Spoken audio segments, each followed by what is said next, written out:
안녕하세요. 안충신 목사입니다. 다시 만나 뵙게 되어 반갑습니다. 방송을 보시고 좋으시면 구독과 좋아요를 눌러주세요. 감사합니다. 성경의 저변에 흐르는 세 가지의 사상이 있습니다. 첫 번째는 신정통치입니다. 두 번째는 죄와 심판, 세 번째는 죄사함과 구원입니다. 지난 시간 제6편에서 성경 저변에 흐르는 세 가지 사상 중에 첫 번째의 사상, 신정통치에 말씀드렸습니다. 오늘은 두 번째의 사상, 죄와 심판, 그리고 세 번째 사상, 죄사함과 구원에 대해서 말씀드리겠습니다. 하나님은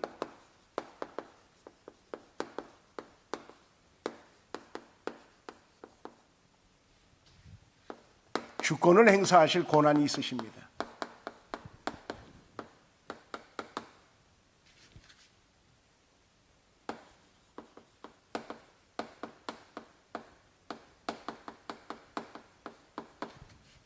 첫 번째는 창조주 하나님이십니다.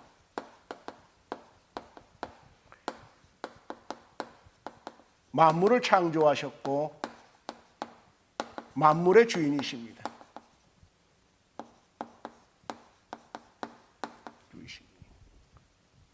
두 번째는 만왕의 왕이십니다.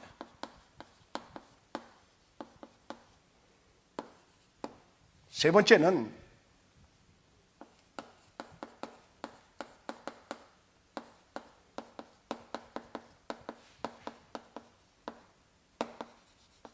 왕이시기 때문에 통치하실 권세가 있으십니다. 네 번째는 왕이시기 때문에 법제정 권한이 있으십니다. 다섯 번째는 왕이시기 때문에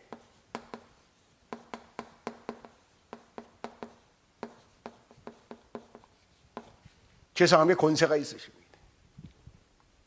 성경 저변에 흐르는 세 가지 사상 잡읍니다. 신정통치를 말합니다.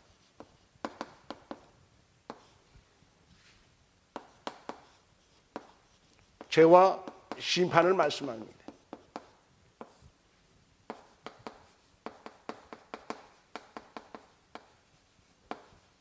죄사함과 구원을 말씀합니다. 하나님은 만물의 주이십니다. 여기에는 즉 피조물인 인간의 주인이십니다. 그래서 이 피조물인 인간은 하나님을 만왕의 왕으로서 주권을 인정하며 통치를 받아야 하는 겁니다. 여기서 하나님이 주권을 인정하며 통치를 받는다는 것은 무엇을 말하는 것일까요? 만왕의 왕이신 하나님이 세우신 법을 준수하는 것이 주권을 인정하는 것이며, 하나님이 백성을 다스리는 것을 믿음으로 따라가는 것이 통치를 받는 겁니다. 그러므로 성도는 하나님 나라의 법 개념과 죄에 대한 올바른 인식을 가져야 합니다. 법이란 무엇입니까? 죄란 무엇입니까?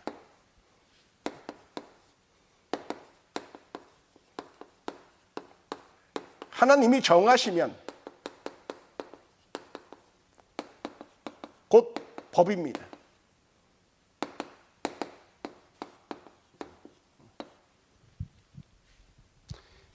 하나님은 왕이시기 때문에 법제정 권한이 있다고 그러셨습니다. 이해를 돕기 위해 제가 질문을 하나 하겠습니다. 선악과를 따먹는 것이 죄인가요? 아닙니다. 선악과를 하나님께서 허락하셨다면 선악과를 먹어도 죄가 아닙니다. 그러나 하나님께서 선악과를 먹지 말라고 하셨기에 선악과를 따먹으면 죄가 되는 겁니다. 하나님은 법을 제정하셨어요. 아담과 하와에게 선악과 먹지 말라 그랬어요. 그러나 그들이 하나님의 말씀을 어기고 선악과를 따먹음으로 죄를 짓게 된 겁니다. 선악과에는 어떤 특별한 것이 들어있지 않습니다. 마귀는 뱀 속에 들어가 하와에게 선악간에 무언가 들어있는 것처럼 유혹가 있지만 실은 선악간은 그냥 과실일 뿐이에요. 뱀은 하와를 속여 하나님 그 말씀을 어겨 죄를 짓도록 하기 위해 선악과가 특별한 것처럼 거짓말을 한 것입니다. 하나님의 법을 어겨 죄를 짓게 한 것입니다. 아담과 하와가 선악과를 따먹은 행위에는 피조물이 자기 위치에서 벗어나 하나님과 같이 되려는 심리가 있는데 이것이 창조주께 도전하는 겁니다.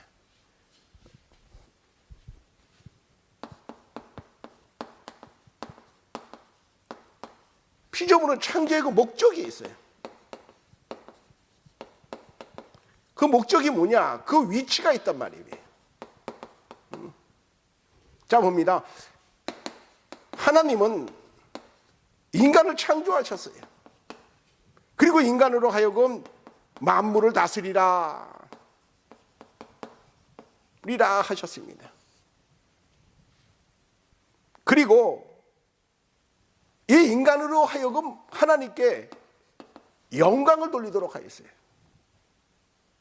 그런데 아담과 하와가 피조물의 그 위치에서 벗어나요.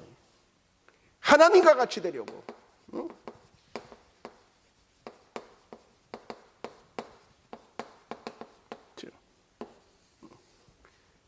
하나님의 주권, 이 주권을 침범한 거예요. 이 죄를 갖다가 바로 원죄라 그럽니다. 많은 사람들이 원죄하면 아담과 하와가 지은 죄라고만 합니다. 그러나 아담 이후로 오늘날까지도 수많은 사람들이 아담과 하와가 지은 원죄와 동일한 모양의 죄를 짓고 있다는 겁니다. 동일한 모양의 죄. 오늘날 보면 많은 사람들이 아담과 하와가 지은 이 원죄와 그 동일한 죄, 이 동일한 죄가 뭡니까? 피조물이 그 위치를 벗어나는 거예요. 하나님께 영광을 돌려야 되는데 하나님께 영광을 돌리지 않고 그 위치를 벗어나 하나님의 말씀을 어기고 죄를 짓는다, 그러한 말입니다. 더 나아가 윤리와 도덕의 죄를 짓는데 이 죄들은 원죄로부터 파생된 거예요. 구약 성경 아모스서 2장 7절에 보면 당시 북이스라엘이 우상을 섬기면서 윤리와 도덕적 타락이 드러나는데 가난한 자에서 티끌을 탐낸다 하였습니다. 가난한 자에게 고요를 짜내는 겁니다. 가난한 자가 죽든 말든 고통을 당하든 말든 자기의 이익만 챙기면 된다는 겁니다. 당시 북이스라엘의 상태에 대해서 말씀드리도록 하겠습니다.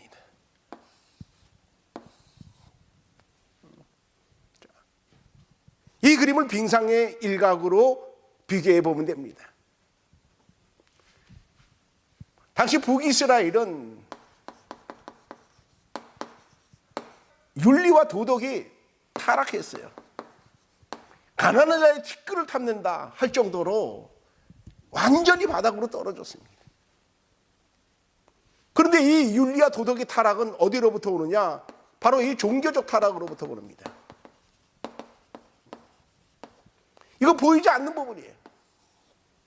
그러나 이 종교적인 타락, 이것으로부터 두 번째 윤리와 도덕의 타락이 시작되어진다는 거예요. 그래서 하나님을 떠나면, 종교가 타락하면 사회의 정의가 붕괴되고 윤리와 도덕이 실종됩니다. 웨스트민스터 소요리 문답 일문에서 인간의 가장 우선되는 목적은 하나님을 영화롭게 하고 하나님을 영원히 즐거워하는 것이다 그랬어요. 그렇습니다. 인간의 가장 우선되는 목적은 하나님을 영화롭게 하고 영원히 즐거워하는 것이다 그랬어요. 그렇다면 하나님을 영화롭게 하고 영원히 즐거워하는 것은 어떠한 행동일까요? 무엇을 하나님께서 기뻐하고 즐거워하실까요? 바로 신정통치입니다.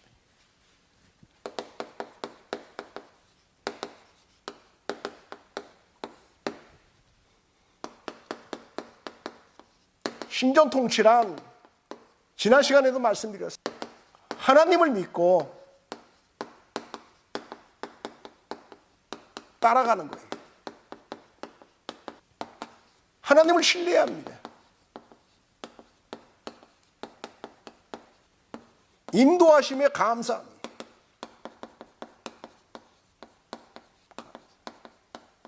하나님 믿고 따라간다는 것이 무엇을 말합니까? 하나님의 인도하심을 그냥 믿고 따라가는 거예요. 어떤 상황일지라도. 이스라엘이 바벨론 포로에 있을 때 다니엘의 세 친구 사드락 메삭 아벳느고가 있었어요. 느부갓네살에게 전하지 않죠. 그래서 결국은 풀무불에 들어가지만 하나님께서 그들을 건져내셨다 말씀합니다. 또한 다니엘이 다른 신에게 절하며 사자굴에 들어간다고 하는 그 왕의 어인 그 도장이 찍힌 것을 알면서도 하나님 앞에 기도하고 결국은 사자굴에 던져지지 않습니까? 그러나 하나님께서 그들을 건져내셨다. 그것을 말씀하고 있습니다. 어떤 상황이 놓일지라도 하나님 앞에 감사하고 하나님을 따르라. 그것에 대해서 말씀하고 있는 것 아니겠어요? 이스라엘 백성들이 애굽에서 출애굽한 후 광야에서 약 40년 동안 많은 훈련을 받습니다. 그 훈련이 바로 믿음의 훈련이에요. 어떤 훈련입니까? 하나님의 인도하심에 감사하지 아니하고 불평, 원망했다가 그 고난을 받은 거예요. 그러므로 신정 통치라고 하는 건 하나님 인도하심에 감사해야 되는 겁니다. 세 번째는 법주세요.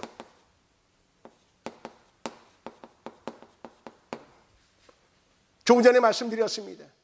법이란 뭐냐? 하나님이 정하시면 법이라고 하는 거예요. 선악과를 따먹지 말라 그러면은 따먹지 말아야 되는 겁니다. 하나님의 말씀을 따르고 하나님의 말씀하시는 그 법을 준수하는 것, 그것이 바로 신정 통치를 받는 것이다 그런 말입니다. 네 번째는 결과를 맡깁니다.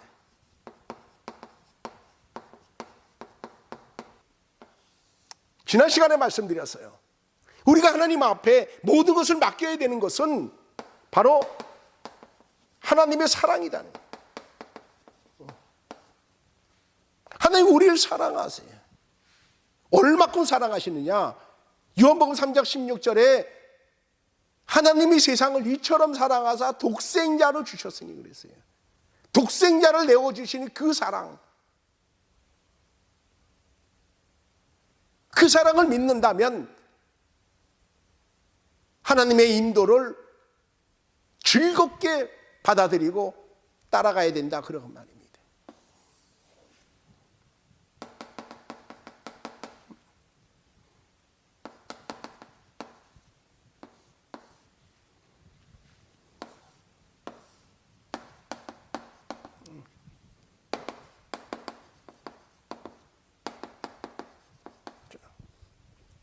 하나님의 사랑은 예수 그리스도 안에 있는 그 성도예요. 근데 예수님이 누구십니까? 예수님은 하나님이시죠. 만물을 창조하신 분이죠. 만물보다 크신 분이죠. 이러한 예수님을 우리에게 대속제물로 내어주면서까지 사랑하셨어요. 이거 엄청난 사랑입니다. 그러나 그 사랑을 믿으면 하나님 앞에 모든 것을 맡겨야 된다고 하는 거예요. 삶에 어떠한 일이 있어도 하나님 앞에 모든 것을 맡겨야 된다. 그것을 지금 말씀하고 있다. 그런 말입니다. 그러므로 성도는 하나님을 믿고 따라가는데 감사와 찬성으로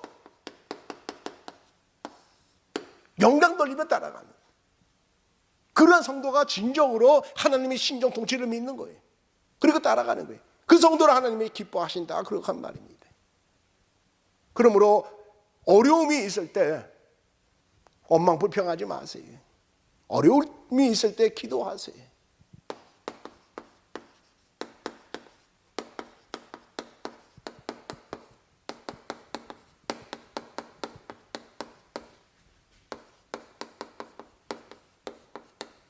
죄는 반드시 심판이 있습니다. 하나님은 최초 인간 아담에게 선악과를 먹으면 반드시 죽으리라 말씀하셨습니다. 이 말씀은 전 인류 조상인 아담과 법적 연합 관계에 있는 모든 인간에게 하신 말씀이에요. 선악과를 먹으면 반드시 죽으리라는 말씀은 죄의 싹은 사망이라는 말씀과 같아요. 이 사상은 성경 전체에 흘러가고 있습니다. 자, 이 도표를 보면 표면적, 가로하고 육적 관점이라 그랬습니다. 위에는 내면적, 가로하고 영적 관점이라 그랬습니다. 이 밑에 부분은 땅, 이 세상에서의 문제를 말하고 있습니다. 화와 죽음, 패배와 멸망, 고난, 멸망, 또한 복, 생명, 승리하고 흥하고 평안하고 하는 이러한 모든 문제는 하나님과의 관계에서 풀어야 된다는 겁니다. 그래서 땅에서 나타나는 모든 문제는 하나님과 관계가 있어요. 죄를 지으면 화와 죽음을 당한다. 우상 숭배를 하면은 결국은 멸망하게 된다. 그러나 의를 얻게 되면 복과 생명을 얻게 되고 승리하고 흥하게 된다. 그것을 지금 말씀하고 있습니다. 이 세상에 나타나는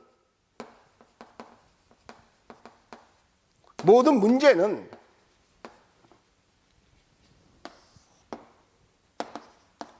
하나님과의 관계다. 그것을 말하고 있습니다. 인간이 세상에서 화를 당하고 죽음을 당하고 고난을 당하고 어떠한 어려운 여러 그런 문제들을 당하는 모든 것은 바로 죄와 관계가 있다. 그것을 지금 말씀하고 있어요. 그 죄가 말하면 우상 숭배를 말하고 윤리, 도덕의 그러한 죄, 그것을 지금 말하고 있어요. 그래서 이 문제를 풀려면 하나님과의 관계에서 이 문제를 풀어야 된다는 거예요. 그러면 이 문제를 푼다는 것이 뭡니까?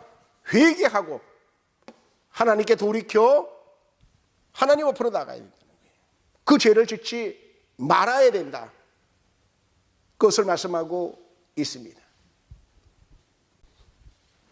자, 여기 사사시대를 보겠습니다.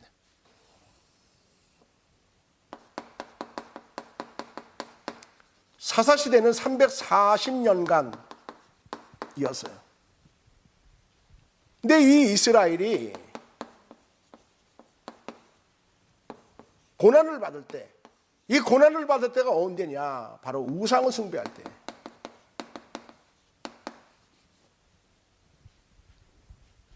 그리고 윤리와 도덕이 죄를 범할 때였어요.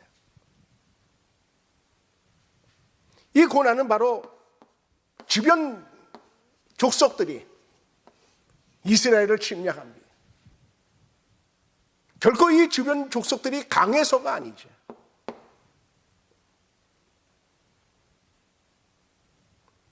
이 고난을 당할 때에 이스라엘은 하나님 앞에 회개합니다. 그리고 하나님께서 사사를 보내주세요.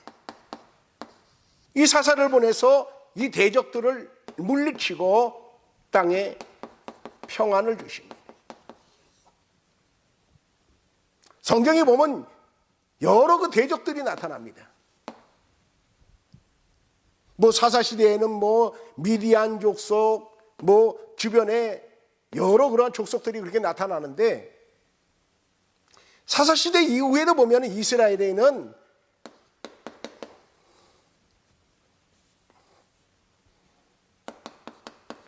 수리아라는 나라, 그리고 아수르라는 나라, 그리고 바벨론이라는 나라, 이런 나라들이 계속 이스라엘을 괴롭히죠. 그 대적들이 등장해 보면, 이 대적이 등장할 때 보면은 다 무엇과 관계가 있느냐? 이 우상 숭배와 관계가 있는 거예요.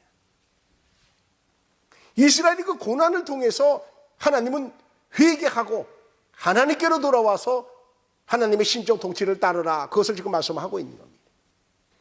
성경에 이스라엘의 고난, 우상 숭배와 다 직결되어 있어요. 우상 숭배, 윤리와 도덕과 다 연결되어 있어요.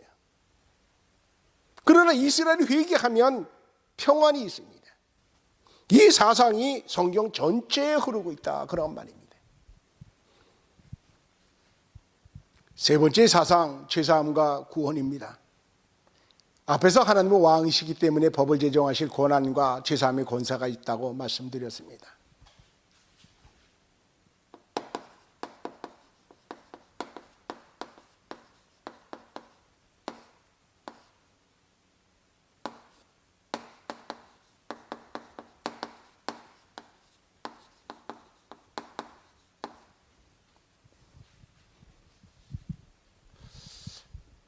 아담이 선악과를 따먹은 죄는 행위 언약을 어긴 것으로 아담과 법적 연합관계에 있는 전 인류는 사망에 이르게 되었지만 하나님은 인간을 구원하시려고 인간에게 은혜의 언약을 주셨어요.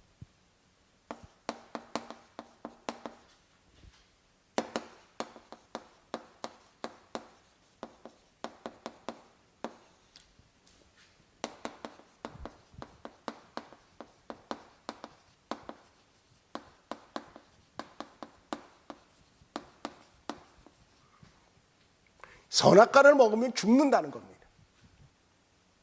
이 말씀은 선악과를 먹지 않으면 죽지 않는다는 말 같아요. 근데 아담은 이 선악과를 따먹었어요. 하나님의 말씀을 어기고 선악과를 따먹으므로에 아담과 법적 연합관계에 있는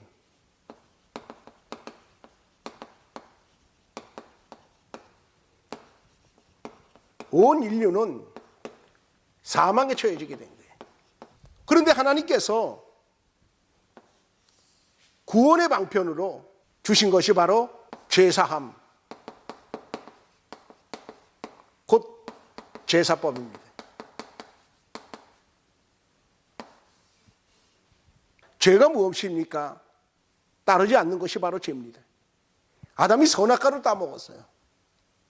그것이 바로 죄입니다. 윤리와 도덕과는 상관이 없는 거예요. 그러나 하나님이 선악과를 따먹으면 죽는다고 그렇게 법을 제정하셨기 때문에 선악과를 따먹으면 그거 죄입니다. 그 죄로부터, 그 원죄로부터 파생되어지는 것이 윤리와 도덕의 죄라 그렇게 말씀드렸습니다. 그래서 하나님의 신정 통치를 따르지 않냐고 지은 죄, 그것을 회개하라는 겁니다. 그런데 끝내 불신하고 회개하지 아니하면 심판을 받아 영원한 지옥에 들어간다. 그러나 회개하고 믿으면 죄사함을 받고 구원을 받게 된다. 그것을 말씀하고 있습니다. 자, 이제 구원을 받은 사람은 교회 공동체에서 예배 중심의 신앙생활을 통해 성화의 단계를 거쳐 천국에 가는 것입니다. 하나님은 죄를 지은 인간에게, 사망에 처해진 인간에게 구원의 길을 열어주셨어요. 그 구원이 뭐냐? 바로 그 제사법입니다. 구약시대에는 제사였고 신약시대에 와서는 예수 그리스도의 십자가, 예수 그리스도께서 대속제물로 우리 대신에 죄를 담당하셨어요. 죽으신 것, 그것을 믿으면 구원을 받게 하는 그러한 길을 열어주셨다, 그런 말씀입니다. 이 은혜의 언약의 법, 제사법이 성경 전체에 흐르고 있습니다. 자, 그런데 제사를 드리려면 하나님이 말씀하신 방법대로 제사를 드려야 됩니다. 내 임의로 드려서는 안 됩니다.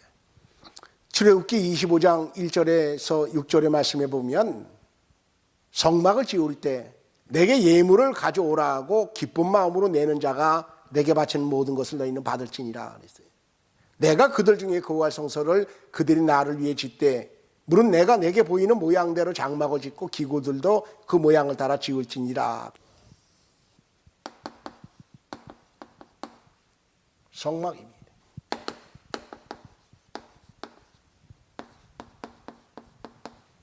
이 성막은 하나님과 인간이 만나는 곳이에요. 근데 하나님이 인간을 만나 주신다. 그것이 바로 은혜입니다. 자, 봅니다.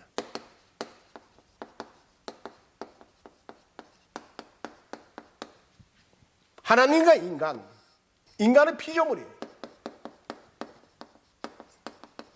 하나님은 창조주십니다. 인간은 죄인입니다. 하나님은 거룩하신 분이에요. 그러니까 우리가 성막을 가리켜 황금의 집이라고 합니다. 왜 황금의 집이냐? 성막 안에는 성소와 지성소가 있는데 이 성소와 지성소 안에는 온통 황금으로 되어 있어요. 그래서 황금의 집이라고 합니다. 그러나 인간을 보게 되면 인간은 성막을 중심으로 천막을 지고 있어요. 인간과 하나님 어떻게 보면 어울리지 않습니다.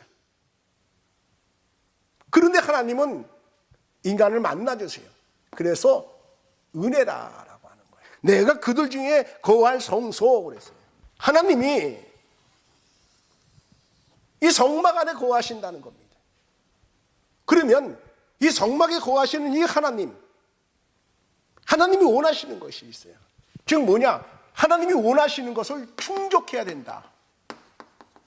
매우 중요한 단어예요. 충족. 그들이 나를 위해 짓되 물은 내게 보이는 모양대로 짓고 기구들도 그 모양을 따라 지으라 그랬어요. 하나님이 말씀하신 대로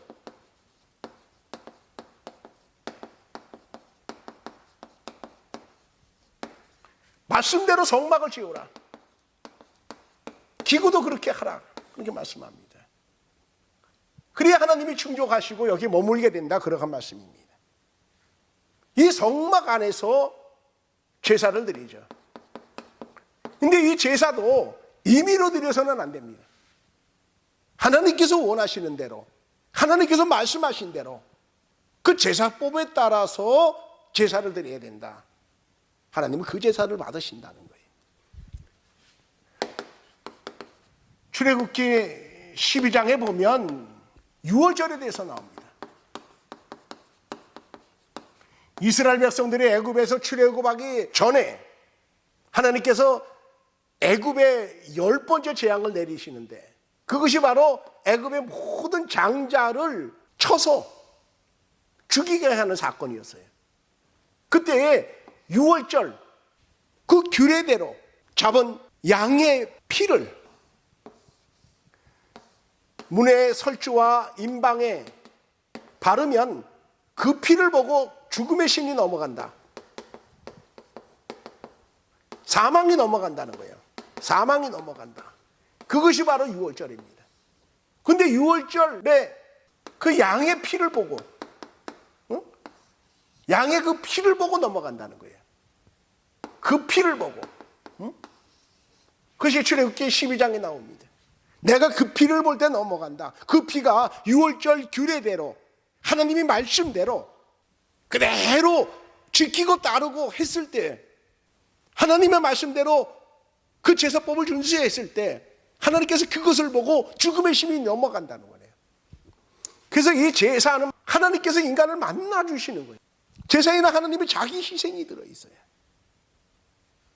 구약의 이 제사는 신약시대의 예수 그리스도의 십자가의 사건을 말하죠. 예수 그리스도의 십자가의 사건. 구약에서도 보면은 이 제사를 드릴 때 그 짐승으로 드리죠. 양이나 소나 뭐 비둘기나 아니 뭐 염소나 이런 가축들이 제사를 드리는 사람을 대신해서 죽는데 그것을 갖다가 대속제물이라 그럽니다. 예수님께서 그러한 대속제물로 십자가에 달려 죽으신 거예요. 하나님의 아들이 곧 하나님이시죠. 대속제물로 죽으셨다.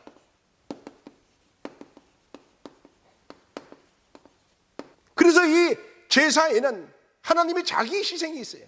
하나님의 자기 희생이. 우리를 사랑하셔서 하나님이 희생하시는 거예요. 우리를 만나주시기 위해서 하나님께서 모든 것을 내어주십니다.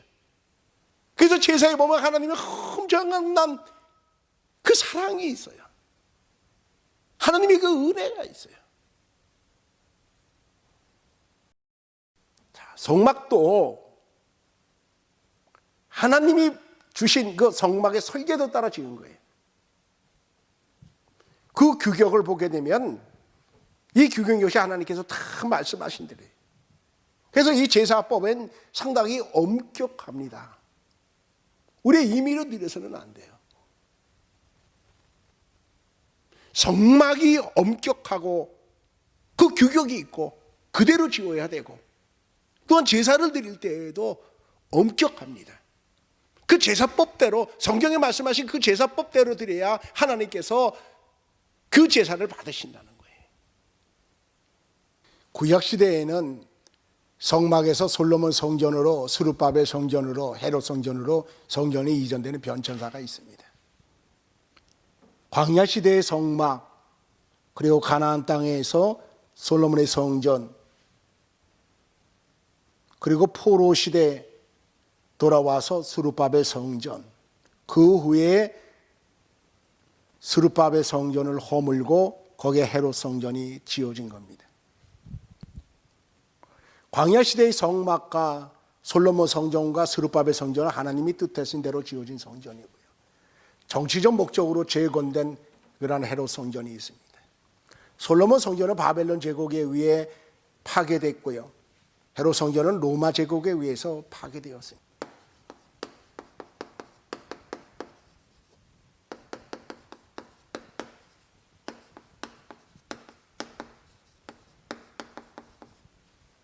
구약시대에 손으로 지은 성전입니다. 이 성전에 대해서 예수님은 너희가 이 성전을 헐라 내가 사흘 동안에 일으키리라, 성전보다 더 큰 이가 여기 있느니라 말씀합니다. 예수는 성전에 자기 육체를 가리켜 말씀하신 것이라 그랬어요. 성전을 헐라 그랬어요. 헐라. 3일 만에 일으킨다. 예수님은 자기의 육체를 말했다. 예수 그리스도의 십자가에 그 부활을 말씀한 겁니다. 부활. 일으킨다. 예수님은 누구신가? 하나님이십니다. 하나님의 아들이요 하나님이십니다. 성전보다 더 큰 이가 여기 있느냐, 곧 하나님을 말씀하는 거예요. 예수님은 부활하셨어요. 그리고 승천하십니다. 승천하시는데 이 3일 만에 일으킨 예수님의 몸된 성전, 그 성전이 올라가는 거예요. 성전이 올라갑니다. 그리고 승천 후 열흘 후에 성령께서 강림하십니다. 강림하십니다. 어디에 강림하느냐? 성도의 마음속으로 강림합니다. 그래서 성령께서 성도의 마음속에 성전을 지으십니다. 고린도서에 말합니다. 너희 몸이 성전인 것을 알지 못하느냐 말씀하는 것과 같은 말씀이에요. 그러므로 신약 시대에 사는 성도는 마음속에 그 성전에서 하늘로 올라가신 온전하지 이 성전을 바라보고 예배를 드리는 거예요. 오늘날 우리들 마음속에는 성전이 지어져 있습니다. 이 성전 안에서 하나님 앞에 예배를 드리는 거예요. 그것이 신약시대에 사는 성도들의 예배입니다. 성도는 이 마음속의 성전에서 하늘나라의 그 온전한 그 성전을 바라보고 예배를, 구약시대의 그 성전에서 오늘날 그 교회로 어떻게 이전하게 되었는지, 이 부분에 대해서는 에레미야 애가서를 할 때에 자세히 말씀드리도록 하겠습니다. 정리하겠습니다. 성경이 저변에 오르는 세 가지의 사상이 있는데, 첫째는 신정통치입니다. 두 번째는 죄와 심판입니다. 세 번째는 죄사함과 구원, 곧 제사와 성막입니다. 이 세 가지 사상은 불가분의 관계입니다. 신정통치의 사상을 중심으로 죄와 심판, 제사함과 구원이 펼쳐집니다. 그러므로 이 세 가지의 사상을 함께 보아야 합니다. 다음 시간에는 신정통치와 이스라엘의 흥망성쇠에 대해서 말씀드리도록 하겠습니다. 끝까지 보아주셔서 감사합니다.